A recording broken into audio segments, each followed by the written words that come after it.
Hi there. Today I want to do a short video on how to overcome procrastination and get things done.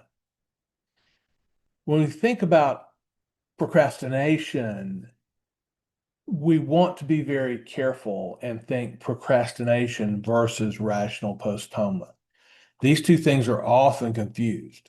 But if we can understand the difference and implement systems, then we can transform our productivity from stress over procrastinating to calm confidence over postponement. And I'll get to it at the right time.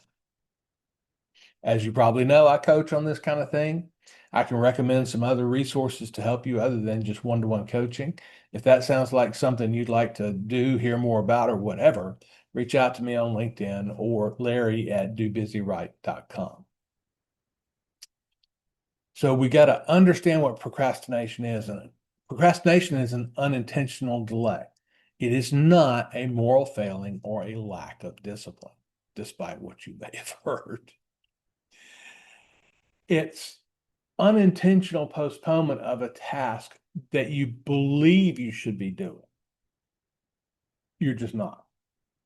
Now, several common factors contribute to this notion of procrastination, but I'll just cover the top three. So the first thing is we look at a task and it's vague, fuzzy, and our brains, our lazy brains, don't want to engage with figuring out what the actual instruction or task is. And so our brains just run away and hide, postpone them. The second biggie is a context mismatch. So every task has its correct context.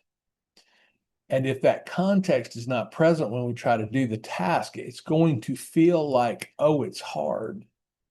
And again, that triggers our brains. Okay?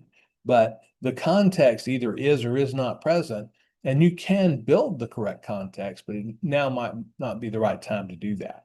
So think about context mismatch.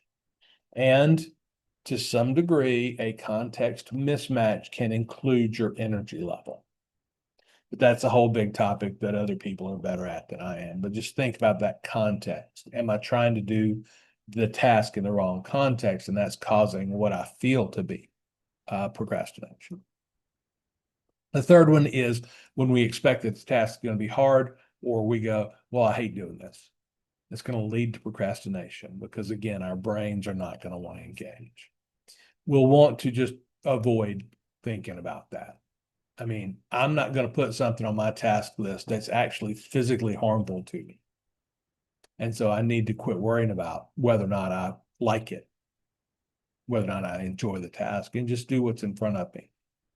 Again, nothing dangerous on my list. And I can almost guarantee nothing dangerous on yours. Now, what we want to get to is postponement. So postponement is a planned delay of a task.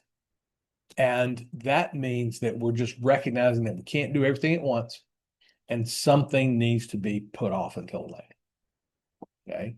A couple of reasons for postponement. One is, and the primary one, is priority. Oh, that task is a lower priority relative to some other things that I've got on my list. Priority is a combination of urgency and importance. And a lot of people feel like they're procrastinators actually fall prey to this notion of urgency rather than priority. So they're always doing the urgent thing, and then there are some tasks that feel like they're constantly getting put off. And it's accidental, it's unintentional. So priority is one. Two, we talked about before, context. Okay. We want to postpone something until the context is right to do it. If you've got a task to mow the grass and you wake up on the day you thought you'd mow the grass and it's raining, it's a rational decision to postpone the grass cutting until a time when it's not raining. Okay. So those two things help us to trigger postponement. Okay. There's one thing that's missing from the postponement, and we'll get to that in just a minute. But the key is being able to make this distinction between procrastination and postponement. We have no choice but to postpone, but we can postpone well. And then it stops feeling like procrastination. And then we can clearly distinguish whether what we're doing with the task is postponing or procrastinating, and then we can find out why we're procrastinating, if that makes sense. And it's probably one of the things that we talked about. So it's that confusion, I think, that's important for us to deal with. I promised you how do we overcome it?